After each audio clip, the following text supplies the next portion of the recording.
Good evening, everyone. Thank you for coming out in the pouring rain. That's the first thing I'd like to say.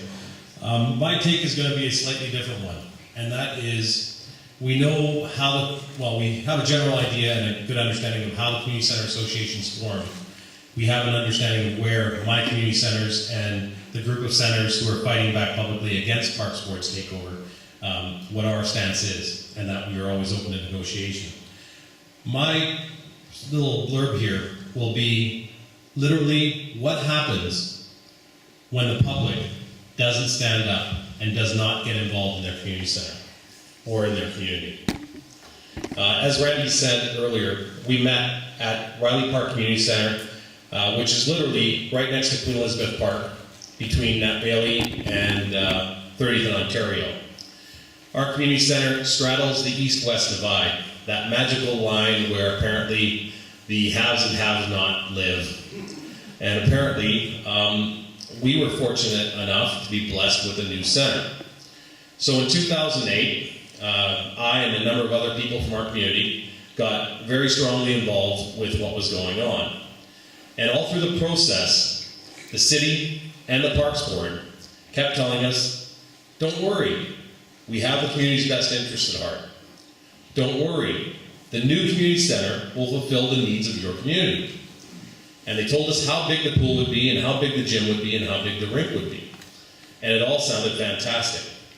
But we asked them a couple of simple questions. Will there be more rooms for more services? As the old community center was built in 1964, and the new one has to accommodate a population which is more than 4 times what it was.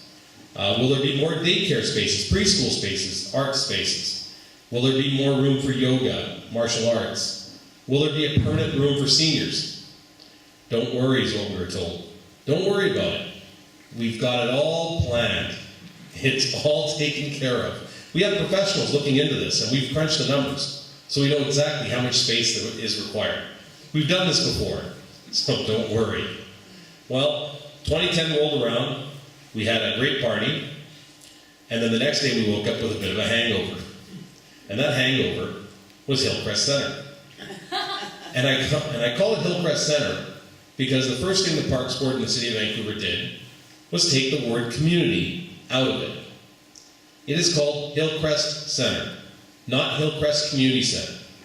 So out of 23 community centers, actually 22 community centers, there's one center.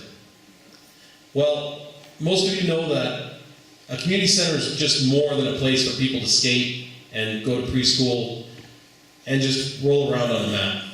It's a place where communities come together to bond, develop, learn about their neighbors, and grow. Because that's where a real community grows, in its centers. In its amenities that are built for the public. And most people would think, well, after this many years, you'd have to get it right. And after all the money being dumped in by the provincial and federal governments, you'd have to get it right. It'd be hard to really screw this up. Well, I'm here to tell you folks, they got it wrong. We did get a bigger ice rink. We did get a bigger gym. We did get a bigger swimming pool.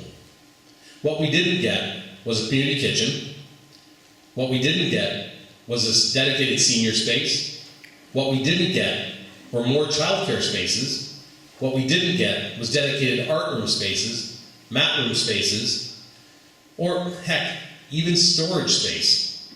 Yes, you heard correct. In the biggest community center in the city, probably the province, we do not have storage space. So we have to even toy with the idea of getting containers, shipping containers to store things. Why? Because nobody thought about where we would actually store stuff. But it didn't end there. We were told, we design communities for community needs. We all plan about this. We have a matrix, we have a decision-making system that it takes into account all factors. So the first time I met Mr. Bromley, back in, I guess it was 2010, when he first came in, he'd only been here a few weeks, I sat down with him, and with Peter Kern, and a few of the others from our community, and I said, Malcolm, I was just wondering if you had taken population growth into your decision-making matrix. and I got 3 blank stares. Well, it'd be funny, except that they actually didn't.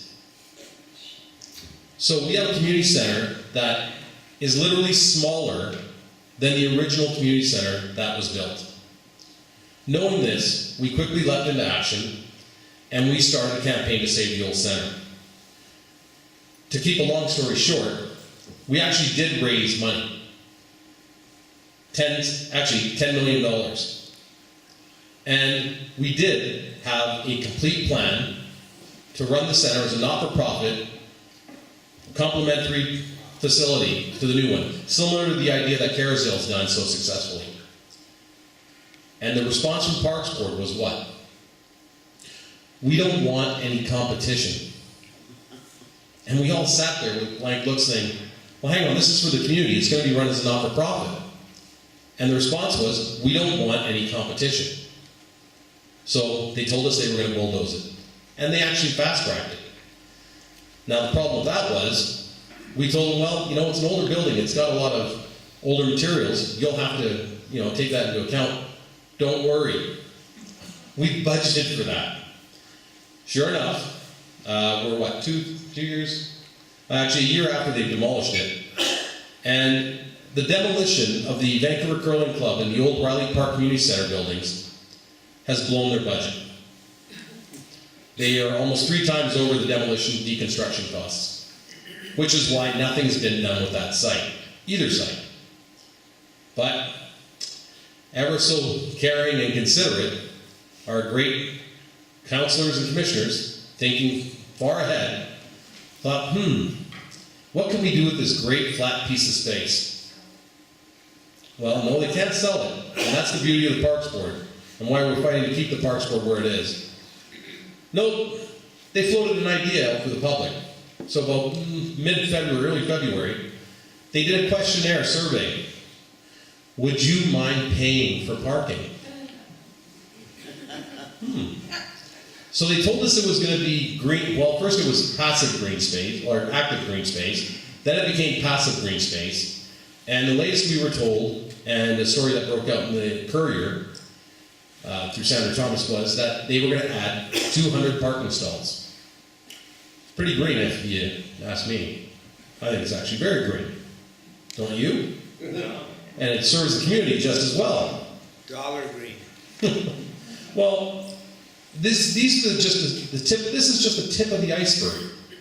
So if you want to know why there's so many community centers that are, I call them Park Board neglected, because in reality, the centers haven't failed. It's the city that's failed those centers. It's the city that has cut the Parks Board budget 5 years in a row. Yet when you ask them, they just look at you blankly. Well, that's all the money we have. We don't have any more. Really? Then how can you explain, Mr. Bromley, how can you explain, Vision councillors and Vision Parks Board commissioners, how it is that you are finding money to hire an implementation expert for $110,000 to implement a new joint operating agreement, the same thing that some centers are talking about right now, and other centers are saying we're willing to talk about it, when there isn't even a deal completed. $110,000 to implement a deal by July 1st. This is what senior staff are continuously telling their staff, and this is what staff are implementing as we speak. The latest little incursion into the,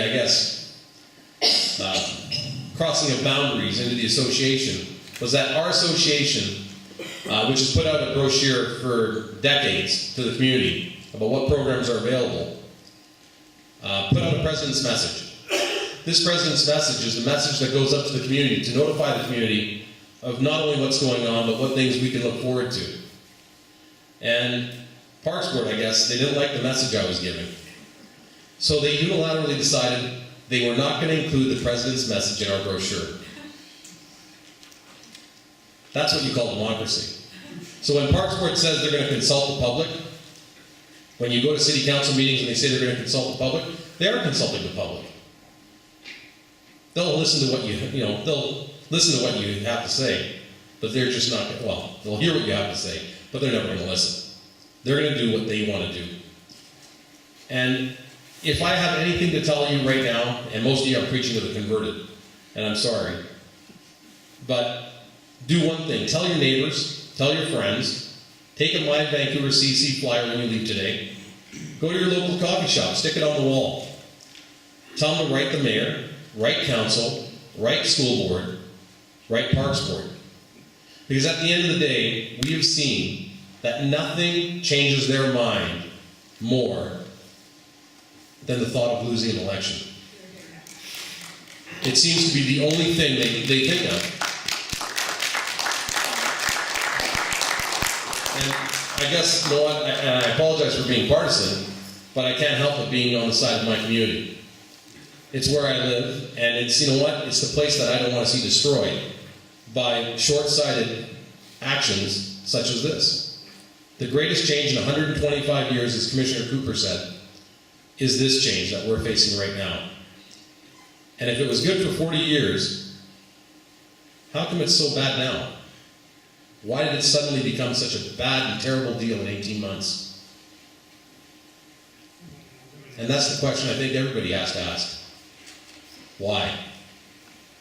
And I'll hand it back over to Randy.